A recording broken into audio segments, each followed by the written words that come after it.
All right, so we're going to introduce Teeter to the noodle, right? So we're going to start on the ground just like we're going to introduce any other obstacle to him.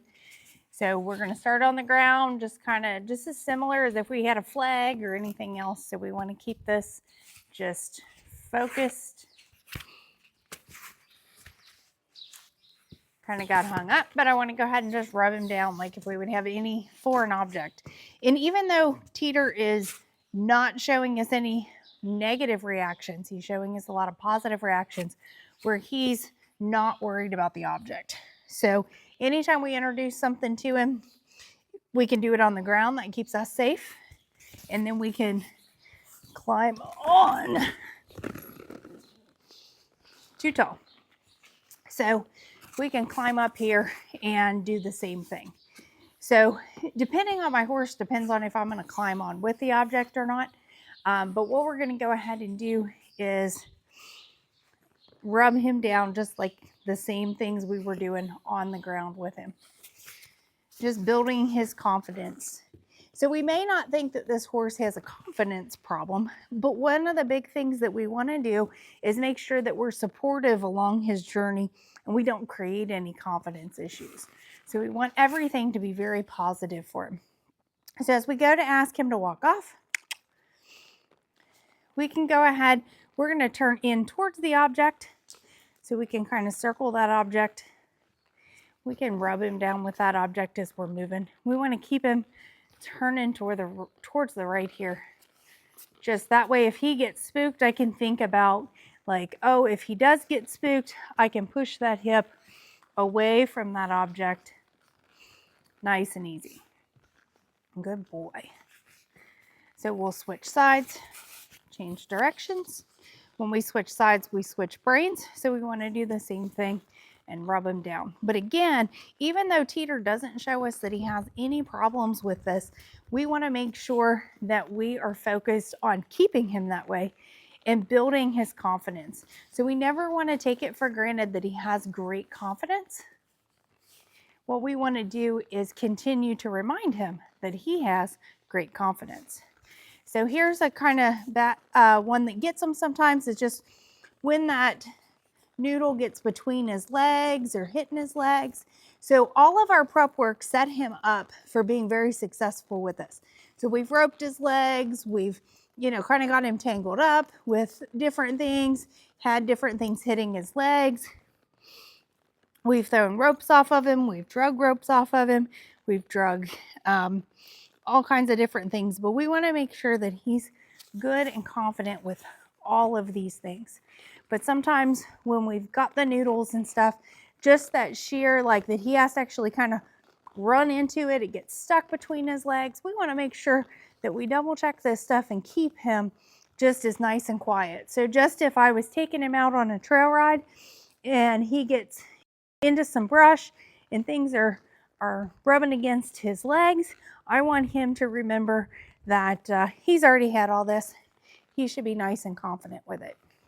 So this winter we can kind of play with some of these things and get things going.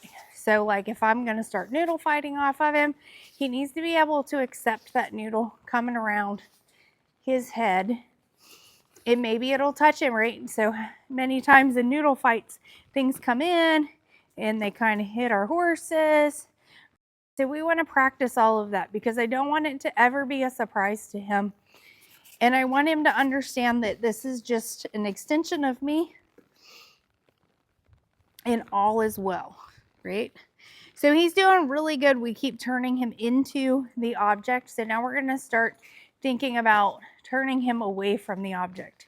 So we've still got it moving out here. We're still doing things, but we're going to actually turn him away from that object. Good boy. So all I'm doing is steering him around while I'm moving this so we can kind of make more noise. That's stronger, that's increasing pressure. He did really well with it. At first he thought, does that mean go somewhere? And then he goes, nah, that doesn't mean nothing. So now what we're going to do is we're going to start throwing that back and forth with our cameraman. So the camera may not be as good during this section. Oh, it didn't make it. So I can always hold my reins. You know, he's going to throw it. If he makes it to me, that's great. If not, that's okay too. So where it's behind him, I want to keep my cameraman safe. So I want the horse to know that it's back there. I don't want him to ever think that he needs to be scared about things behind him. Perfect. So he's doing good with the throwing. So what we're going to do is just kind of throw it back and forth. I feel very confident in him that he's not going to go anywhere. Cameraman's not catching and videoing. Oh dear. Woohoo, we got that one. Okay, so just trusting that my horse is going to do a great job. So I never ask my horse to do something that he can't be successful at. So anytime I think about an object, whoops, that maybe I don't think he's ready for, we do exactly what we did here, which is preparing that horse for being ready. So preparing that horse to always be successful. So my cameraman's not very successful. Sorry, you got to watch this. It's just moving a lot. So there we go. But thinking about always, what do I need to do to make, that's good, to make him be successful. So it's always step 1, step 2, and getting that horse to be successful in what we're asking him to do. So that's always going to be a big thing. So this is just like if somebody's walking up, maybe they've got a drink for me or something like that. We want to practice that, right? We don't want to be at the horse show and be like, hey, can you give that to me? And then, because what are we going to do? We're going to lean forward and grab that, right, from that person. So we want to practice those things. Peter just says, yeah, whatever. But we want to prepare him for everything. So if we were noodle fighting, just kind of practicing that. Teeter's doing a great job. Now's a great time to rub him. I'm up here rubbing him while Levi's still doing that. Just letting him know that he's being a good boy for me.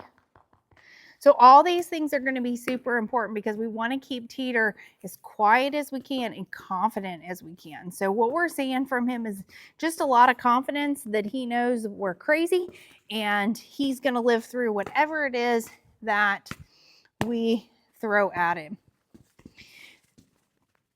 But here's the thing, if I doubt him during this, what's going to happen is he's going to say that he can't be successful. I need to know that everything I ask him to do, he is going to be able to do. And I have total confidence in him that he's going to be able to do what I ask him to do. So even, what if I lean over and grab something, right? So that's going to be important too.